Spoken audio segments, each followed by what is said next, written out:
Kun BBC Afaan Oromooti waliin tura.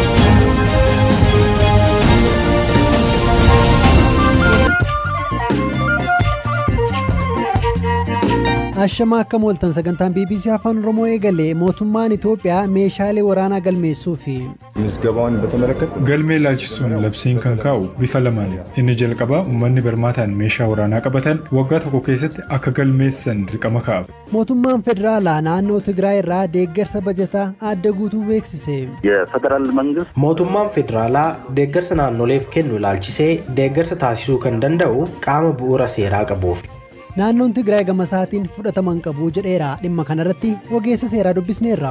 hojii raawwachiistuu wajjin hariiroon qabdu taanaan aanaa fi godina wajjin hariiroo akkamii qabaata? Maalidha amma karaa kamiin deemtee aanaa fi godina wajjin hariiroo uumuu dandeenya? dorgommiin Pirimeer Liigii Itoophiyaa gurguramuu fi kaanis dhageessu sagantaa kana ammayyuu taanaa isiniif dhiyeessa.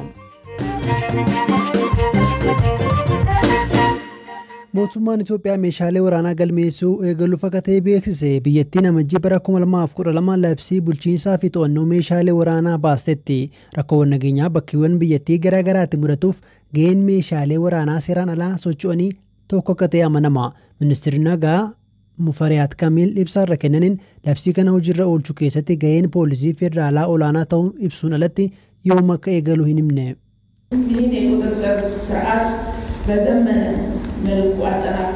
to'annaa meeshaalee seeraan alaa gama ammayyaa'een cimsuun nageenya uummataa mirkaneessuuf cimsinee hojjenna. seericha hojiirra oolchuu keessatti poolisiin federaalaa dura aantummaan hojjeta. ta'us koomishiniin poolisii naannolee fi bulchiinsota magaalaa waliin qindoominaan hojjeta. hojimaata hanga ammaa jiruun dhaabbileen daddabarsa meeshaa waraanaa seeraan ala to'atuuf hojjetan haala barbaadamuun sirna teeknooloojiin kan deeggarame miti. mootummaan kaka'umsa seera daddabarsa meeshaalee waraanaa to'atuuf baaseen dhimmichaaf xiyyeeffannoo ol aanaa kennuun ogeessota sadarkaa federaalaa jiran leenjisuun yeroo dhiyootti galmee meeshaalee kan jalqabnu ta'a.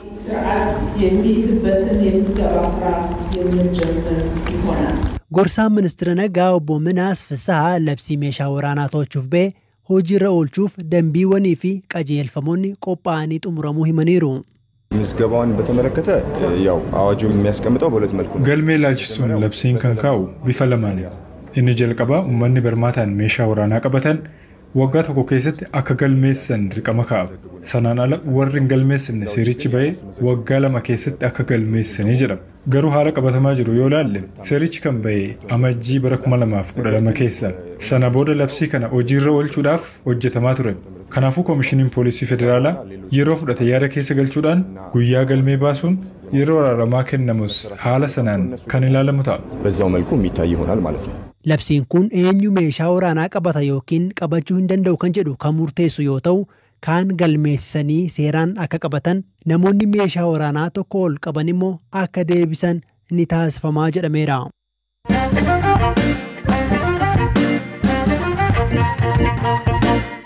joota muraasa keessumaa torbee qabannee jiru kanatti hoomaan waannisaa naannolee Amaaraa fi Tigraay keessatti oomisha irratti miidhaa geessisaa jira. godinaaleen naannoo Amaaraa keessa jiran 3 fi godinni Tigraay tokko weerara hoomaa waannisaa kanaan daran miidhamuu isaaniitu ibsame. ministeerri muummee itti aanaa Dammaqaa Mokonnin weerara kana to'achuuf hawaasni marti qooda irratti fudhachuu qaba jechuun waamicha dhiyeessaniiru. yaadataa biraanuu dabalata qaba. naannoo Tigraay godina giddugalaa aanaa raayyaa carcaritti midhaan ooyiruu isaanii irratti hafe hambifachuudhaaf hoomaa waannisaa waliin falmachaa kan jiran obbo Asaffaa Yaasiin waan isaan mudachaa jiru akkasiin ibsu. hanga har'aatti yeroo 5 yookiin ji'oota 2 oliif waannisa reechaa turre. kan har'aa adda kan taasisuu baay'inaaf amala jijjiirachuudha. amma yoonaatti gara kaabaatti qilleensa waliin deema waan jedhamuuf garasitti ari'aa turre. amma garuu gara fedhetti deemuu danda'a. amala jijjiirratee jira. yaaddoo qabna. mootummaan yoo jiraate furmaata nuuf fiduu danda'a. ogeessotaan deeggaramee mootummaan osoo irratti xiyyeeffate dansa. akka bulchaan aanaa raayyaa carcar Kaal'aayoo Gidee jedhanitti ammoo keessumaa guyyaa kaleessaa hoomaan waannisaa hedduu isaan rakkisee oole. baay'ina qabu yoo ilaallu miidhaan guddaan ga'eera hin jennu. guyyoota 2 dura garuu gandoota Adaalgaa fi Baageen jedhamanitti qonnaan bultoonni ooyiruu isaaniirra miidhaan ga'ee jira jedhani. biiroo qonnaa naannoo Amaaraatti hoogganaa itti aanaa kan ta'an obbo Tasfaa'oo Mangistee gama isaaniitiin miidhaa hoomaan waannisaa qaqqabsiisaa jiruu fi tarkaanfiiwwan fudhatamaa jiran ilaalchisuudhaan kana nutti himanii jiru. በሶስቱ Godinaalee sadii jechuunis kaaba Walloo, kibba Walloo fi godina addaa saba Oromootti awwaannisni jira. Kan gochaa jirru ammoo karaa aadaatiin aara itti aarsuu fi sagalee wantoota dhageessan fayyadamuun ari'uudha. Kanaan alatti garuu xayyaaraanis qoricha biifaa jirra. Miidhaa waliigalaa ga'e ogeessonni guyya guyyaan qorachaa waan jiraniif fuulduratti ibsama. Bakkeen ani naanna'ee argetti garuu harka 40 haga 50 miidhaa geesseera. Aanaalee kanneen akka Habroo keessatti ammoo awaannisni midhaan hunda nyaachuurra wayya jechuun asheeta isaa muraa jiru.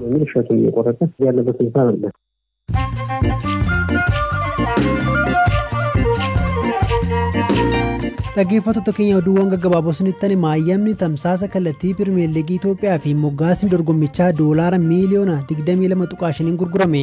Akka miidiyaaleen biyya keessa gabaasanitti sheer kaampaaniin Pirimeer Liigii Itoophiyaa dorgommicha kallattiin dabarsuuf dhaabbilee fedha qabaniif caalbaasii baaseen kan dorgoman keessaa Maltii Chooyiz Itoophiyaa dorgommicha DSTV irratti dabarsuuf hayyama isa dandeessisu argatee jira.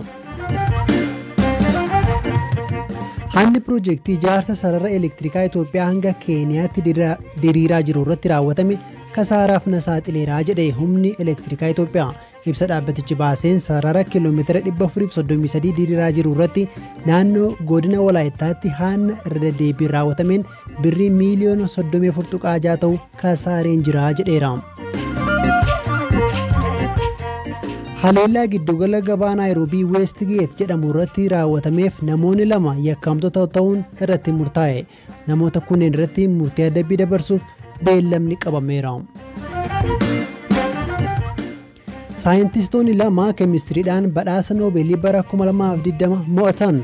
Saayintistoonni 2 meeshaa qaccee dhala namaa yookiin immoo DNA ittiin sirreessan hojjetan keemistiriidhaan badhaasa Noobeelii bara 2020 mo'ataniiru.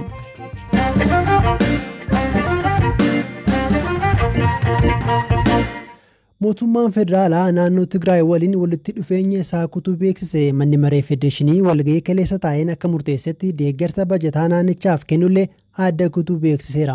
Murteen kun murtii kana dura manni maree federeeshinii filannoo naannichi adeemsisuuf ture irratti murteesse hojiirra ooluu waan dhabeef kan darbe akka ta'e ibsameera.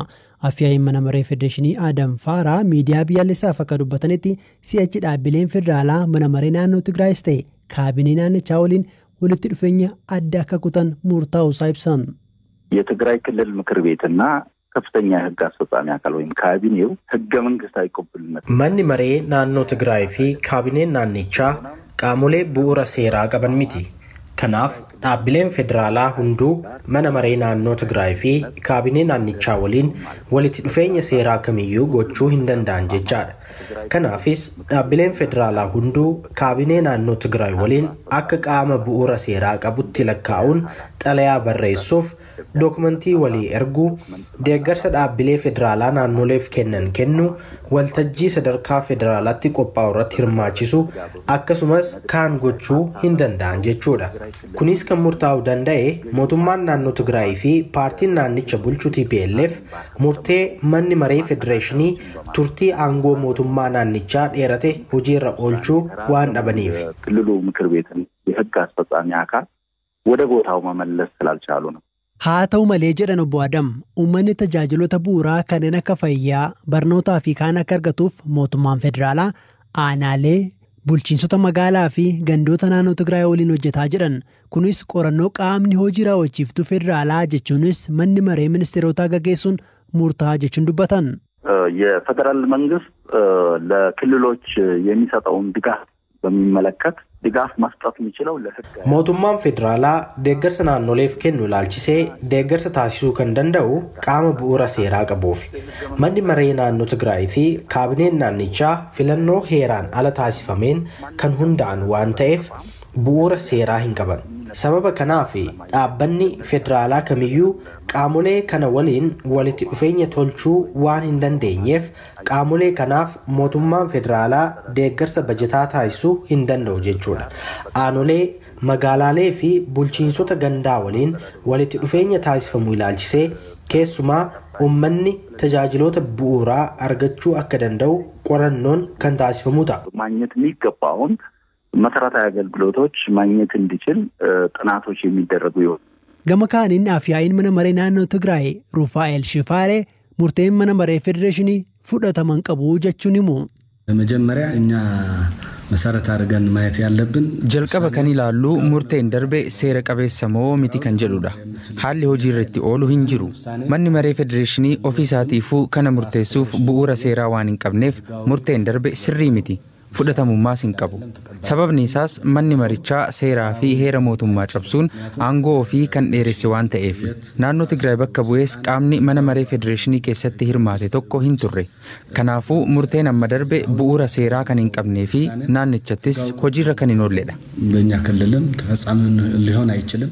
Mootummaan federaalaa sababa weerara koronaa vaayirasiin filannoo achi butuu fi aangoon mootummaa dheerachuu isaa mormuun naannoon Tigraay addatti filannoon taasise mootummaa federaalaa fi naannoo Tigraay gidduu muddama guddaa uumeera.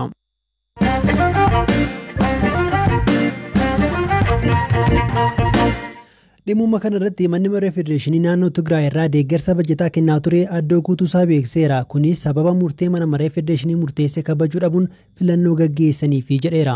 Murtee federeeshinichaa irratti yaada isaanii kan gaafanne Yuunivarsiitii Finfinneetti barsiisaa federaalizimii kan ta'an Dr. Siisaay Mangistee hojiirra oolchuun rakkisaa ta'uu malaa jedhu. Keessumaa naannicha irraa bajeta kutanii aanaalee waliin dalaga jechuun aanolee fi magaalonni qaamolee lamaaf akka waamaman taasisaa jechuun dubbatan. Yuunivarsiitii Jimmaa kolleejjii seeraa fi bulchiinsaatti barsiisaa seeraa kan ta'an Dastaa Darajjee gama isaaniin deeggarsa bajetaa mootummaan federaalaa naannoo Tigraay irraa kutee hojiirra oolchuuf rakkisuu malaa jedhu. Faayidaan naannoon Tigraay mootummaa federaalaa barbaadu sana hin kennu yaade jedhu kaasee mootummaan federaalaa kun egaa faayinaanshiyal ishuu dabalataa deeggarsa mallaqaa dabalataa deeggarsa ogummaa barbaadaa naannoon Tigraay naannoodha malee diigitimeesii sadarkaa addunyaatti hin qabu. Kanaaf immoo deeggarsoonni garaagaraa maqaa naannootiin dhufan jiranii isaa hunda dabalataa jechuudha. Deeggarsa gaafa jennu wiizin desteetii qofa miti yookaan kan federaal mootummaa baajata baay'ee naannoon federaalaa Tigraayidha yookaan naannoo kan biraatti kennu qofa miti jechuudha. Maqaalee naannolee sagalan kanaa fi siitii isteetii kanaan dhufu waan baay'ee dhufuu danda'a. Isaan sana dabalataa jira gabaabumatti. Hin kennu jechuun gara biraatiin hariiroo si wajjin hin qabu hin jiru yaadarimee jedhu of keessaa qaba jechuudha. Deeggarsi kun deeggarsa bajataati yookiin immoo sabsidii bajateedha. Kun kan waggaa waggaatti kan naannoleef kennamuun alatti kan dabalataan kennamuudha moos moo waggaa waggaatti kennamuudha kun? Amma deeggarsi kan jedhamu amma tokko manni marii federeeshinii mataa isaatti kan hundi keenya beeknu kan waggaatti al tokko kennamu jira beekamaadha inni. Biyyi immoo mootummaan federaalaa mataa isaatiitti immoo waggaatti baajata karoorfatee naannolee hiruu jira jechuudha. Ammaan kaleessa dubbatame baay'inaan ishee naannoleen hiramtu sana. Koos manni marii federeeshinii murteessuu danda'u kamidha baajata naannoleedhaaf hiramu sana. Murteen kun qaama hojii raawwachiiftuu naannichaa hangam miidhuu danda'a? Baajata naannoon Tigraay fudhatee aanaalee godina qaamolee seektaroota jiru sanaa hiraa jechuudha gara biraatiin. Baajata gaafa irraa dhaabdu hojii raawwachiistuu itimeefi hojii raawwachiisuu irratti dhiibbaa hin qabachuu hin dandeenye. Dhiibbaa mataa isaa qaba. Garuu eenyutu hojii raawwachiisuu duuba jira kan jedhu beekuun baay'ee barbaachisaadha. Garuu asirratti manni maree federeeshinii maal jedhee kallattiidhaan mana maree naannichaa akkasumas immoo kaabinee naannichaa waliin hidhatan qabnu malee bulchiinsa magaalaalee aanaalee akkasumas immoo hanga gandaatti uummanni faayidaawwan tajaajiloota barbaachisoo ta'an kanneen akka ibsaa akkamitti danda'ama. Hojii raawwachiistuu wajjin hariiroo qabdu taanaan aanaa fi godina wajjin hariiroo akkamii qabaata? Maalidha amma karaa kamiin deemtee aanaa fi godina wajjin hariiroo uumuu dandeessaa? Olmoos kun aayidiyaalidha. Waan jechuun waan hojiirra ooluu hin dandeenye. Wanni beekuu qabdu. Kanaaf akka yaada keessanitti murtee manni maree federeeshinii murteesse kun akkitti hojiirra ooluu rakkoo ta'uu danda'aadha. Baay'ee rakkisaadha. Waan hojii akkamitti amma siin jedheera waan aayidiyaal ta'e jechuun waan teoreetikaalii qofa piraaktikaalii impilimentii gochuun baay'ee nama rakkisuudha. Dhaggeeffattoota keenya sagantaa BBC Afaan Oromoo kan roobii galgalaa caqasaatti jirtu. Egaa odeeffannoowwan dabalataaf gara marsariitii keenya bbcafaanoroomoo.com yookiin immoo gara fuula feesbuukii keenya BBC News Afaan Oromoo dhalnaan odeeffannoowwan dabalataa argachuu dandeessu. Yaada keessanillee nu biraan ga'uu dandeessu. Sagantaa irraa kan isiniif dhiyeesse ammayyuu taanaadha kan isin qopheesse yaadataa biraanuudha. Qulqullinaan akkasin biraan ga'u immoo gama teeknikaatiin Deevis Mo'aasaaruun waliin ture. Boora walitti deebinaa halkan gaarii.